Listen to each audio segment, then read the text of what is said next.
welcome to a brand new episode of United in Strength. Mike here. Good news. I am back to training again. Don't let this splint fool you. I was actually attacked by a student of mine at my job, and it made the injury a bit worse for a while. But now I'm back to training, so long as I wear something around my wrist when I'm training, not this. So we are training again, and we are here to discuss that and discuss the training template that I'm using to take it easy on my wrist, by the way. And the article that this is based on will be in the description box below, just like the rest of my videos. So today, for my first training template video, we are discussing a modern-day classic in basic barbell training and linear programming for novice trainers or beginning lifters. We are talking today about none other than Mark Rippetoe's Starting Strength. So, about Starting Strength. I first discovered Starting Strength in 2009.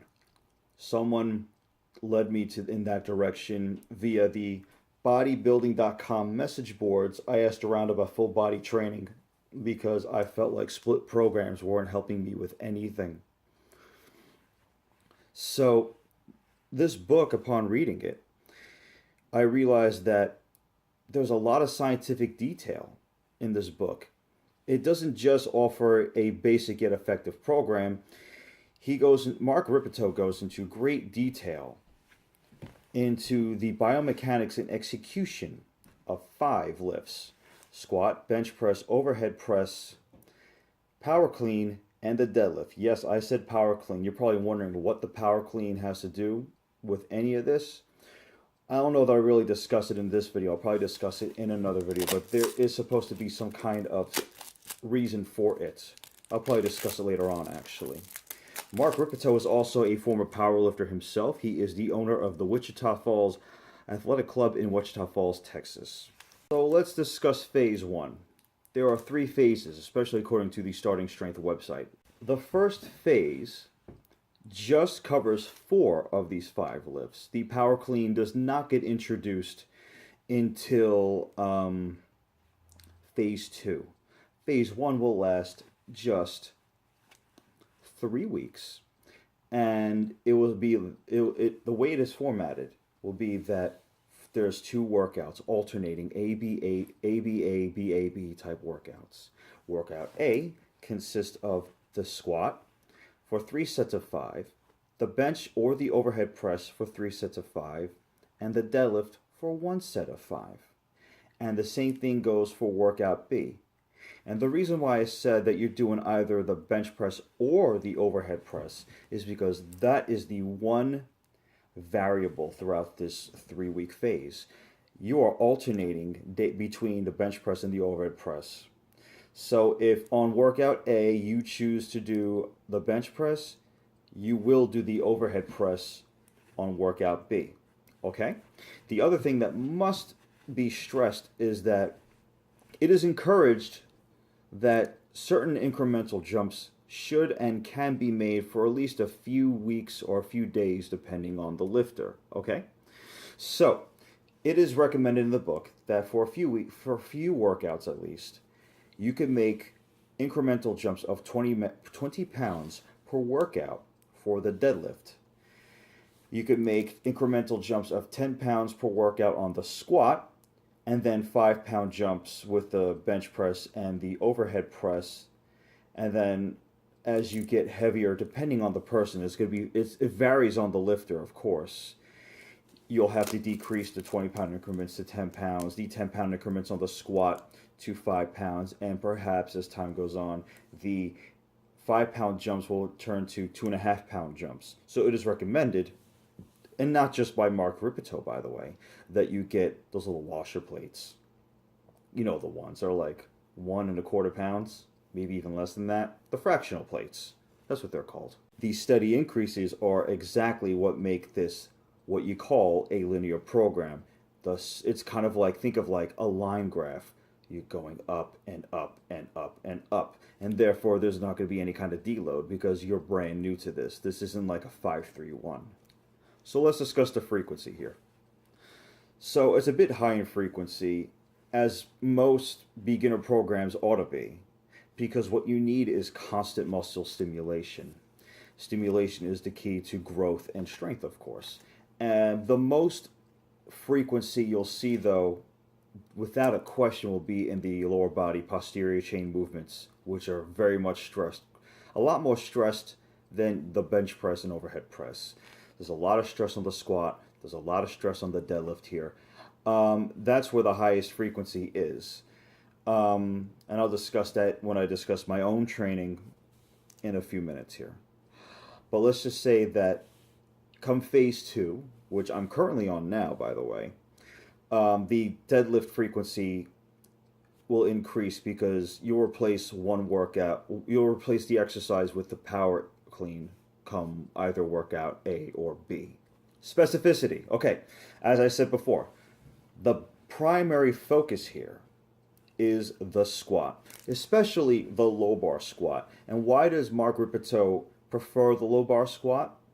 Because it's considered to be safer. When you put the bar high below your traps, it is right above your thoracic spine, and that can cause compression. With the low bar squat, the bar is you're kind of you're protracting your arms together, rather retracting your arms like this, your elbows, your shoulder blades, and the bar is resting on your shoulder blades like a shelf, and therefore there is no pressure whatsoever on your spine at all, really, none. But make sure you have mobile shoulders because it can get a little tight. Now, the reason that the squat is emphasized so much is because according the emphasis, at least as far as Mark Rippetoe is concerned, is hip drive. He talks about that quite a bit in the book. Hip drive as a way of recruiting all the muscles in the posterior chain. Because without those muscles, everything else will be difficult. That goes especially for the upper body movements. Without strengthening those, because you do need leg drive for the bench press after all. You need leg drive and squeezing your glutes when you do the overhead press, especially as they get harder, especially as they get heavier. Remember this, everything here is not just about doing the move, it's about learning. It's about learning the muscle. Strength is not just about muscle, strength is a skill. Alright, so now we're going to discuss where my training went, because I started this on March 4th, which was a Sunday, the beginning of March. I started this on Sunday, March 4th, and I ended this on Thursday, March 22nd. 3 days a week, alternating ABA, BAB the next week. Okay? So, because I had a wrist injury, I was very careful about the weights I chose, but I also decided to listen to my body, see what this could handle, and I would take it from there. Because again, I know myself and I know that I hadn't really lost that much strength. So there wasn't really a reason for me to go really low, especially when it came to the deadlift. So I chose to start off with squatting for 3 sets of 5 with just the bar. I chose to do my bench press and overhead presses both with just the bar.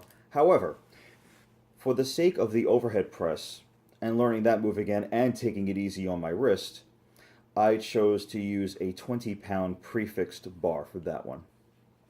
And for my deadlift, I chose to use 95 pounds because A, I knew I could, and B, I was using bumper plates, and I decided to go with a weight that I decided to give myself some kind of height.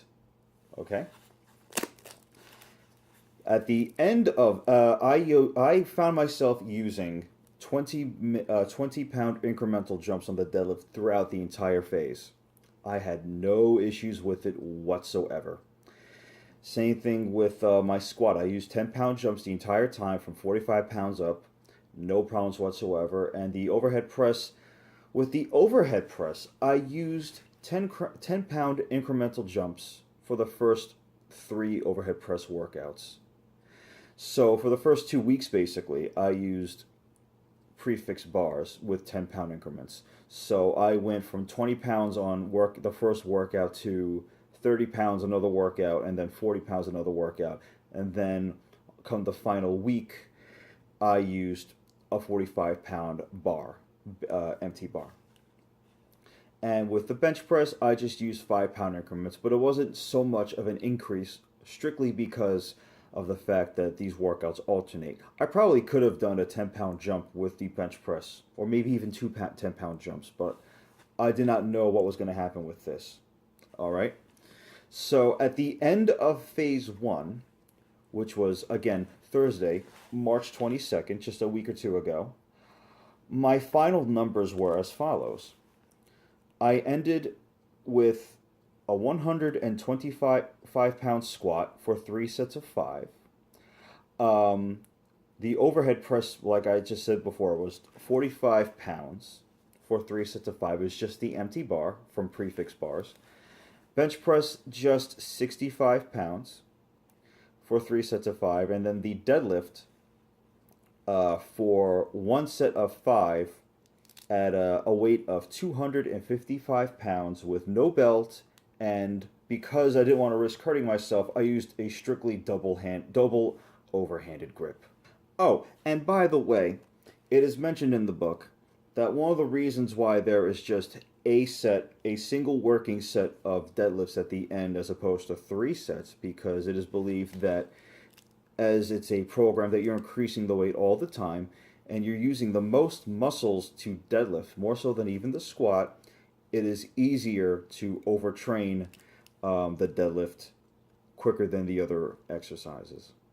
So, where am I going from here? Well, I was very, very pleased with my progress. I was very surprised that my wrist gave me absolutely no problem. As I said before, I used a wrist wrap. Power Grip, I believe. It was Grip Power Pads, which I bought 2 years ago when I was feeling the pains of my old sprained wrist injury from 2004. I had a lot of stress at the time. So anyway, I was very thrilled with my progress, and I'm actually in the middle of phase 2 now. Phase 2 I'll discuss another when I'm finished with the phase. I don't know how long it's going to go on for. It's supposed to go 3 weeks, but it can go for more if I feel necessary. Remember, listen to your body and use your judgment. A lot of things are common sense. A template is just that, a template, but it's recommended to make jumps at your own discretion. I have introduced the power clean to workout B, so the deadlift frequency has already decreased. And the reasoning for the power clean is because the explosive power of the movement is supposed to carry over into my deadlift. I don't know how it's working just yet. It's too early to tell at this time.